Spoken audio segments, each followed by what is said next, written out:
Hello friends, હું છું રૂપલ અને આજની મારી સ્ટોરી છે એક નિવૃત્ત શિક્ષક વૃદ્ધાશ્રમમાં જઈને એવું તો શું કર્યું કે દીકરા વહુની આંખો ફાટી ગઈ. આજે ફ્રેન્ડ્સ, હું તમને એક હૃદયસ્પર્શી, ભાવનાત્મક અને વૃદ્ધાવસ્થા ઉપર એક વાત કહેવાની છું.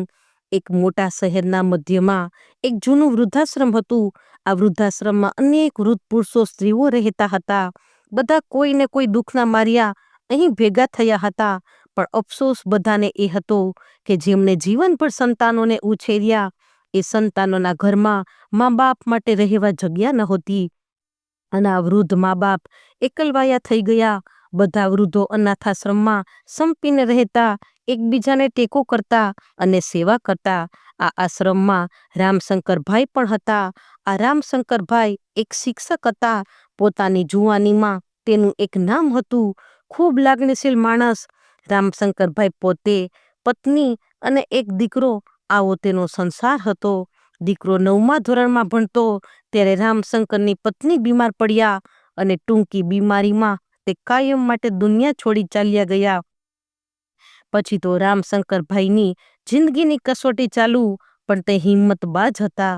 કોઈ દીકરા પાર્થને ઓછું આવવા દીધું નથી. મા બાપ બંનેનો પ્રેમ પાર્થને આપતા. સવારે વહેલા ઉઠી દીકરાની બધી તૈયારી કરી સ્કૂલે મોકલતા, પછી પોતે ભણાવવા જતા. પાર્થને મા બાપનો પ્રેમ પણ આપ્યો અને એક શિક્ષક તરીકે ફરજ પણ બજાવતા.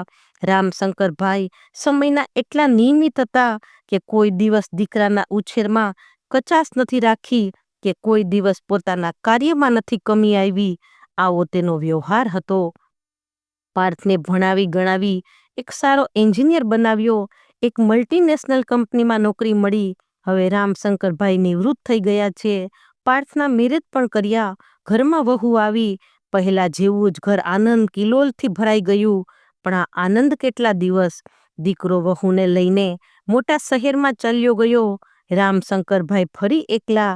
હવે પહેલા જેવું શરીર સાથ નથી આપતું. ભલે એકલા પોતાનું કરી લે છે, પણ પહેલા જેવું નહીં. પાર્થને પણ ઈચ્છા હતી કે પપ્પા હવે અમારી સાથે આવી જાય તો સારું. કેટલા વર્ષોથી પપ્પા એકલા સંઘર્ષ કરે છે. અને પાર્થે આ વાત પત્ની સમક્ષ મૂકી અને પત્નીનો આસમાનનો પારો ચડ્યો કે હું પણ તમારી સાથે જોબ કરું છું, મારાથી બધાનું કેમ થાય. અને ઘણી દલીલો પછી પાર્થ વાતને નમતી મૂકે છે અને પોતાના પપ્પાને ક્યારેય કહેતો નથી કે પપ્પા અમારી સાથે આવતા રહ્યો.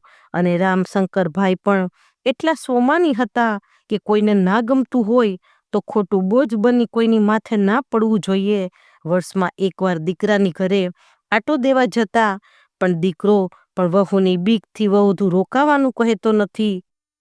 અને વહુને પણ એવું લાગતું કે પપ્પા અહીંયા રહે તો આપણી આઝાદી છીનવાઈ જાય.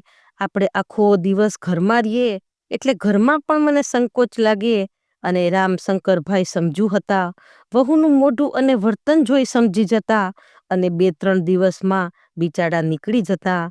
પોતાને મનોમન વિચાર આવતો કે જીવનમાં કેટલાય વિદ્યાર્થીઓને મેં સજ્જન માણસ બનાવી દીધા, પરંતુ મારા સંતાનને હું માણસ ન બનાવી શક્યો. તેનું તેને દુઃખ હતું. દીકરો મોટા શહેરમાં વેલસેટ હતો. સેલેરી બંને માણસની સારી હતી, એટલે હવે કાંઈ પપ્પાના પગારની જરૂર ન હતી. પાર્થ આજે સફળ થયો, પૈસા કમાયો, પણ પોતાના બાપને પોતાના ઘરમાં જગ્યા ન આપી શક્યો. પછી તો આમ ને આમ દિવસો વીતતા ગયા.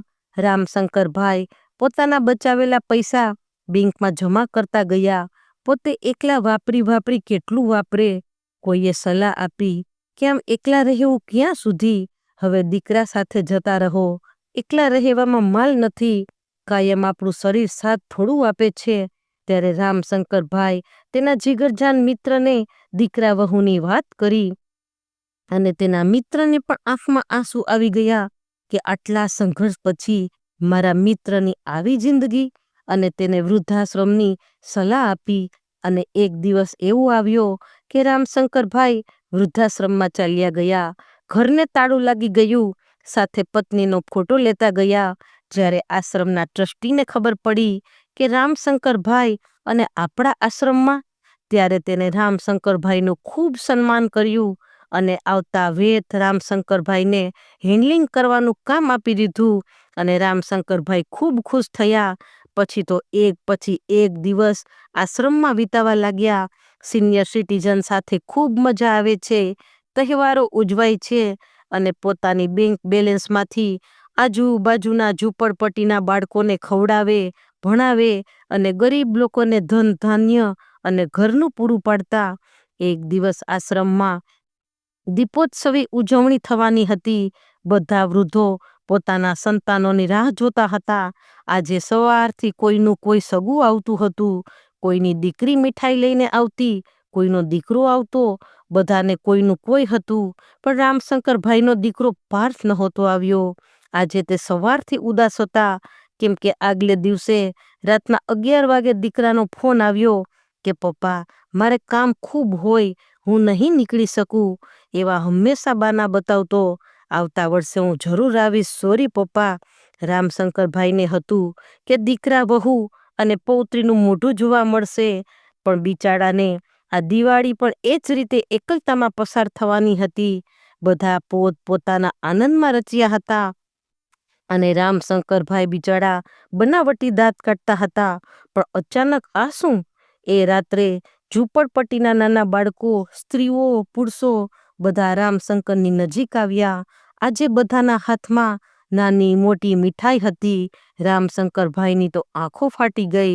ઝૂંપડપટ્ટીની સ્ત્રીઓ બોલી, દાદા, આજે તમે અમારી સાથે દીવો પ્રગટાવો. અમારા માટે તમે જ સાચા વડીલ છો અને અમારા ભગવાન છો. રામશંકરભાઈએ કાંપતા હાથે દીવો પ્રગટાવ્યો. આંખોમાંથી આંસુ વહ્યા, પણ હૃદયમાં અંજવાળું છવાઈ ગયું. તેને સમજાયું કે લોહીના સંબંધો તૂટી જતા વાર નથી લાગતી, પણ સ્નેહના સંબંધો કદી તૂટતા નથી. એ દીવો માત્ર ઘીનો દીવો ન હતો, એક વૃદ્ધ હૃદયનો પ્રેમ, વેદના અને આશા પ્રગટેલી હતી. પછી તો રામશંકરભાઈ આશ્રમમાં રહેતા, પણ ઝૂંપડપટ્ટીના બધા જ નાના મોટા તેને દાદા કહીને જ બોલાવતા અને બધા ઉત્સવો એ ઝૂંપડપટ્ટીના લોકો સાથે ઉજવતા. આજે રામશંકરભાઈએ નિર્ણય કર્યો હતો કે મારી બેંક બેલેન્સ, મારી પ્રોપર્ટી, જમીન બધું વેચવાનો નિર્ણય કર્યો હતો અને એ બધા રૂપિયાથી ગરીબ લોકોના મકાન અને બાળકોને ભણાવવાની જવાબદારી પોતે ઉઠાવી હતી. અને આમ લોહીના સંબંધ કરતાં સ્નેહના સંબંધો વધુ મજબૂત અને ટટ્ટાર નીકળ્યા. આજે દીકરો ને વહુ રામશંકરભાઈને જોતા રહ્યા, કશું બોલ્યા નહીં, કેમ કે આજે બોલવાની તેની પાસે કોઈ જગ્યા નહોતી.